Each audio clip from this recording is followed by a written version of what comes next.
7:38 it is, good for your company. Our top story makes many of the front pages this morning. The Mirror says supermarkets have cleared their shelves of the burgers that were found to contain horse meat. Well, Nick Dixon is outside of Tesco's for us this morning. Nick, do we know exactly how this happened?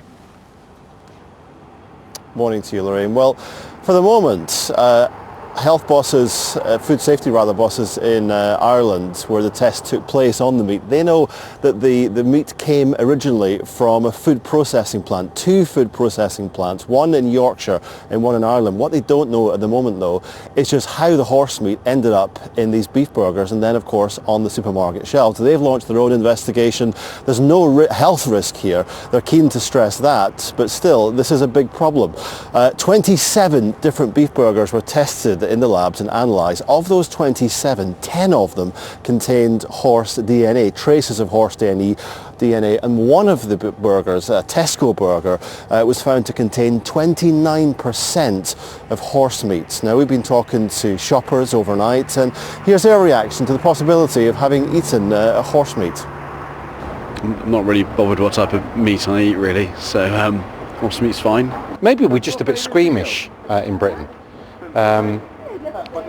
You know, what's so wrong with it? There's lots of things that other people eat in the world that we don't eat. In the continent it seems fine, it's bizarre for here because we're not used to do that. I'm a chef and yes, I would consider eating horse meat. Well, that's the reaction from supermarket customers. Also on the programme this morning, Health Secretary Jeremy Hunt was discussing this matter. Here's what he had to say about it.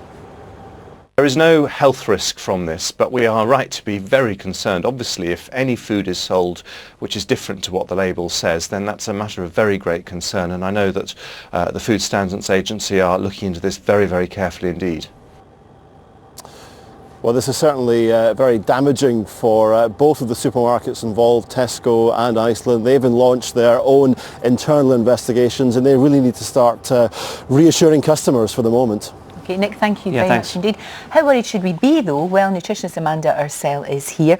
When we heard there 29% horse meat in one of the burgers that they tested, are there any health risks at all? No, I don't think there are, if we can believe what people are saying from the food safety authorities. But and from a nutritional point of view, actually horse meat is very good for you. It's better for you than beef. Well, it's got a very good proportion of monounsaturated to saturated fats, monounsaturated being the ones that are good for your heart. It's very lean. So given that some of them have got 29% horse meat, it's possible that the burger could be better for you than a beef burger. I think it's just for Brits, it's distasteful. Exactly, you know. And this is the thing, and also what Jeremy Hunt said, it should have what's in the... It should, well, of course. You need to know what's in your food. You're being lied to. Exactly, and misled, certainly. Yeah. And this is the problem, I think, the fact that one of the viewers said, I feel squeamish, and that's how I think most of us would feel, because we're just culturally not used to it. No, it's interesting, because they eat it in France. Yes. And it's a delicacy in Japan. In Japan, and of course dogs are consumed in South Asia and you know, various countries. Abhorrent. Exactly, guinea pigs are eaten in South America, but that's the point is we're just not used to it, and we're not getting what is in the pack. There's no risk essentially, but then what's even more worrying in some ways is pork DNA.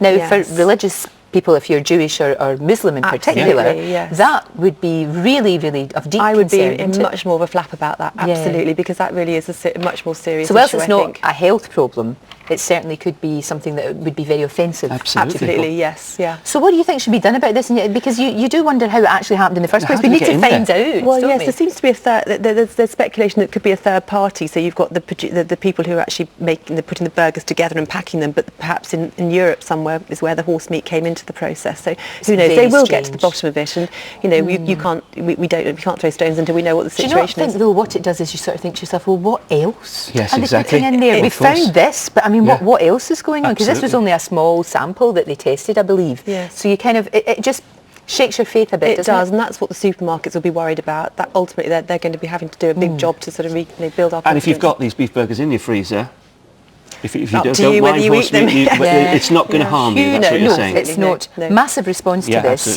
Huge response. A lot of people saying, "Thank goodness I'm a vegetarian." Yeah, lots of people saying that. Lots of people are saying that. Some people, though, some people saying really not that bothered. Probably eating a lot worse. Yep. I guess, which is a very sort of philosophical attitude. They're saying that. But here's an interesting one. Shezzy says, "Not surprised. You can't beat going to a good traditional butcher's for your meat." And making your own burgers. Yeah, go back to the old-fashioned way of doing things.